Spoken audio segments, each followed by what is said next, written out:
எனக்கு சொந்த ஊர் புதுக்கோட்டை மாவட்டம் ஆலங்குடி. என் பேர் 515 கணேசன்.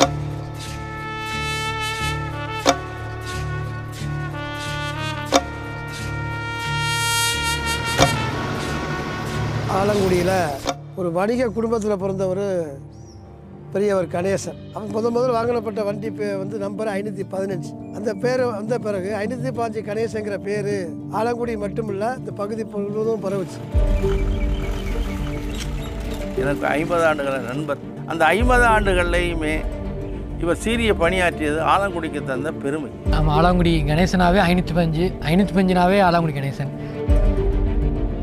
இந்த மாதிரி என்ன வந்து ஆஸ்பத்திரியில் அனாதை ஒரு பாடி ஏற்றிட்டு போகும்போது வைக்கலை போட்டு தள்ளிட்டு போனோன்னே அதை பார்த்தோன்னே நம்ம ஒரு பிறந்தாக்க ஒரு நல்ல செய்தி செய்யணுங்கிறதுக்காகவே அந்த எண்ணத்தில் ஒரு கார் போய் உடனடியாக கார் வாங்கிட்டு வந்தேன். 17,000 ரூபாய்க்கு வாங்கினேன். 1968 மே 1 வாங்கினேன். பிரசவத்துக்கு 20 கிலோமீட்டர் வரை இலவசமாக ஓட்டினேன்.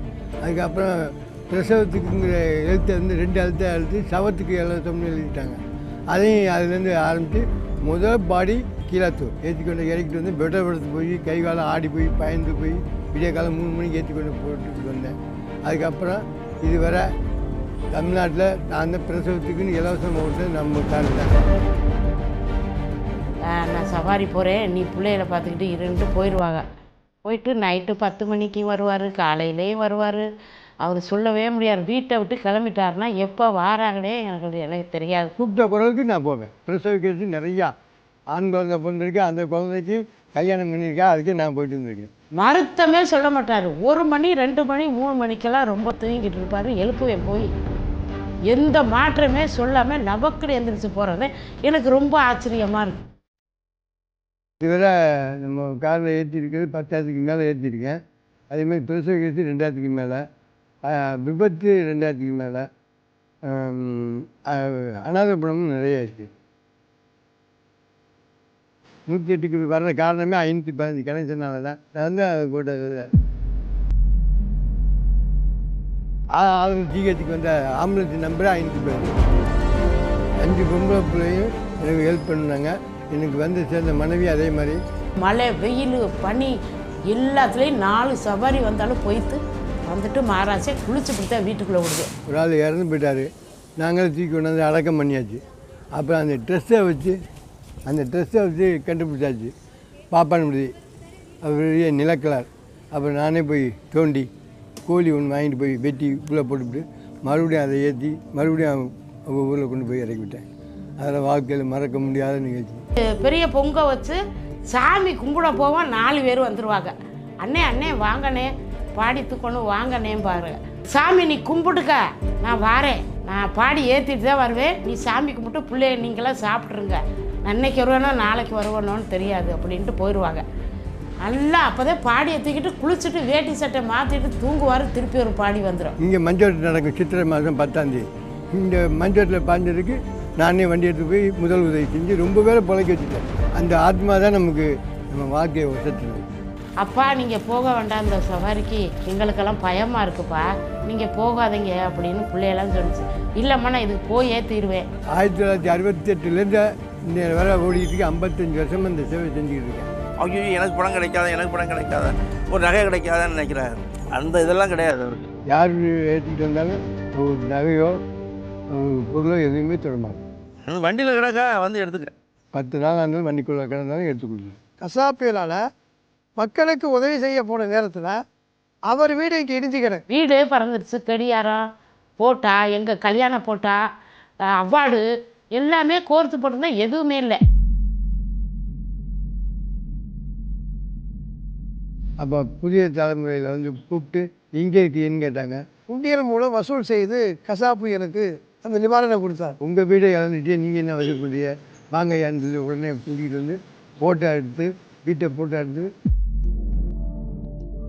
12 மணிக்கு எடுத்து 1 மணிக்கு போட்டாங்க. உங்களை நடிகர் ராகவால் அரைஞ்சி வீடு கட்டி கொடுக்குறாரு, வர்றாரு, நீங்கள் எங்கேயும் போயிடாது. என்ன 10 லட்ச ரூபாய்க்கு வீடு கட்டி கொடுத்து 1 வருஷத்துக்குள்ளே அவரே வந்து பால் காய்ச்சி கொடுத்து வாழ்த்துக்கள் சொல்லிட்டு சாவி கொடுத்தாரு. அதுக்கப்புறம் கார் வாங்கி கொடுத்தாங்க. நிறைய பேர் உதவி செஞ்சுருக்காங்க. டாக்டர் பட்டம் வாங்கியிருக்கேன். 150 அவார்டு 200 அவார்டு வாங்கிட்டாங்க. சுதந்திர தினத்துக்கு கலெக்டர் அம்மாவும் கொடுத்தாங்க, எஸ்பி அம்மாவும் கொடுத்தாங்க. எத்தனை பட்டம் வாங்கினாலும் எத்தனை பதக்கம் வாங்கினாலும் எந்த ஒரு தலைக்கிழமை மட்டும் இல்லை, சாதாரணமாக இருக்காரு. இந்த கொரோனா போது செட்டியார் வீட்டுக்கே வரல. கொரோனாவுக்கு 1,00,000 கிலோமீட்டர் ஓடிடுது. ஒரு ஹோட்டல் இல்லை, ஒரு டீ கடை இல்லை, கோயம்புத்தூருக்கு போனார் சாப்பிடாம. அந்த அப்போல்லாம் எந்த கடையுமே இல்லை, பச்சை தண்ணி விட்டுட்டு கொண்டாந்துருக்கு. வயிற்று வலியே வந்துருச்சுங்க, யாருமே நம்ப மாட்டாங்க. நீ தானே எனக்கு சொத்து சுகம் எல்லாமே நீ தாயா, எனக்கு அஞ்சு பொண்ணா போச்சு, நீங்கள் இப்படி பொரியலை செட்டியாரே அப்படின்னு வந்து சுடு தண்ணி காய்ச்சி குளிச்சுவிட்டு வேட்டி சட்டையை மாற்றுங்க முதல்லனே. ஒரு மாற்றையே முடியலை. நைட்டு 1 மணிக்கெல்லாம் போய் நான் மட்டும் அடக்கம் பண்ணி எடுத்துருக்கேன். யாருமே இல்லை. அது ஒன்று சூசைட் பண்ணிடுச்சு. டக்குன்னு வந்து கூப்பிட்டாங்க, டயர்லாம் ரெடியாக இருக்குது நம்ம கடையில், வீட்டுக்கு போய் அள்ளி போட்டு வச்சு கொதிச்சு விட்டுட்டு நான் மட்டும் ஒரே ஆள் உண்டியா என்ன 8 போட்டுட்டு உட்காந்து பேனட்டில் உட்காந்து எழுதி முந்திரிக்கப்புறம் தான். நான் அவர்கிட்ட கேட்பேன், என்னப்பா இவ்வளவு இதாக இருக்கிறியே, இவ்வளோ இதாக இருக்கியே, உனக்கு பயங்கர உனக்கு தெரியாதா? நாங்கள் அன்றைக்கி பயம்தான் நான் அந்த 515 நான் ஓட்ட முடியாது. நானே குஷ்டரோகிலாம் நானே ஏற்றிட்டு போய் அடக்கம் பண்ணிடுவேன். இருங்க இப்படி கையில் அள்ளி எத்தனையோ படி கையில் அள்ளி காரில் வச்சார். நான் பார்த்துருக்கேன் மனசார். அவங்க அப்பா அம்மாவே தொட மாட்டேட்டாங்க. நான் தான் சாக்கடை தள்ளி வண்டியில் போட்டு கட்டி வண்டியில் தூக்கி வச்சு நானே கொண்டு போய் அடக்கம் பண்ணிவிட்டேன். கடலூர் மாவட்டம் சுனாமிக்கு நிறையா 2 லாரி வாங்கி கொடுத்தேன். 2 லாரி, ஒரு லோடு தண்ணி, ஒரு லோடு அரிசி, போர்வை எல்லாம் வாங்கி கொடுத்தேன். நீலகிரிக்கு அதே மாதிரி நிறையா மலைவாழ் மக்களுக்கு கொண்டு கொடுத்தேன். நீலகிரிக்கு நிறைய பேருக்கு நிறைய உதவி செஞ்சுருக்கேன். உங்களுக்கு இப்போ என்ன தேவை? வண்டிக்கு டயர் வாங்கி போகணும், அதான் டயர் வாங்கணும், பேட்டரி வாங்கி போகணும், அது வேறு ஒன்றும் தேவை. வண்டி வேலை பார்க்கணும். பழைய இரும்பு கடையில் வச்சு அதை வச்சு வர்ற வருமானத்தை டீசல் போடணும். முதல்ல ஆளுங்களை இரும்பு கடைன்னு வச்சது நான் தான். பழைய இரும்பு கடைன்னு வச்சது நான் தான். என்னோட சேர்ந்தவங்களுக்கு கூட எல்லாம் கோடீஸ்வரன். நான் வந்து டாக்டர் பட்டம் வாங்கி இப்போ பசி இல்லாமல் சொல்கிறீங்கிறேன். நல்லதே செய்தால் நல்லதே நடக்கும். எதையும் எதிர்பார்த்து செய்யலை. ரொம்ப பேர் என்ன சாதியில் மட்டமாக நினச்சாங்க. இப்போ மட்டமாக நினச்சதுக்கு அப்புறம் இப்போ டாக்டர் பட்டம் அவார்டு வாங்கினதுக்கப்புறம் எல்லோரும் வாங்க ஐயான்னு இப்போ தான் மரியாதை கொடுக்குறாங்க. பிறந்தவன் கேட்டேன், என் மனசு ஆறலை, என் மனசே ஆறலை. முன்னாடிலாம் தாழ்த்தப்பட்ட மக்கள் மாதிரி பத்திரிக்கை கொடுக்க மாட்டாங்க. லொப்பே ஆளாக்குடியெல்லாம் புடந்துக்குறேன்டி, நீ போய் பாருடி என்னை கேட்டாய. என் பிள்ளை என்கிட்ட சொல்லலை, வேற ஒருத்தர்கிட்ட சொல்லி நான் கேள்விப்பட்டேன். வண்டியை பார்த்தாலே வேறு மாதிரி நினைப்பாங்க. ஐயோ இதை பார்த்துட்டு போகிறோமே, என்ன மாதிரி நடக்க போகுது, ஏதோ நடக்க போகுதுன்னு நினச்சிட்டு இருந்தாங்க. அது மாதிரியெல்லாம் இந்த வண்டி பார்த்துட்டு போனாங்க. இப்போ இந்த வண்டி பார்த்து தொட்டு கும்பிட்டுட்டு போகிறாங்க. எல்லார் கண்ணுக்கு முன்னாடி என் புருஷன் ஜெயிச்சு வந்துட்டாரு, அதான் எனக்கு ரொம்ப சந்தோஷம். தெய்வம் மாதிரி கூப்பிட்றாங்க. என்னை பார்த்தாக்க வாங்க செட்டியார் நல்லா இருக்கீங்களா, நல்லா இருக்கீங்க, எப்போது நல்லா இருக்குங்க, 100 வயசுக்கு இருக்காங்க, உங்களால் எங்கள் குடும்பம் நல்லா இருக்குன்னு வரவங்க போனவங்க பார்த்துட்டு. வியாதி இல்லாமல் இருக்கிறது அதுதான் பெரிய சொத்து. எனக்கு எந்த வியாதியும் இல்லை, அதுவே எனக்கு போதும்.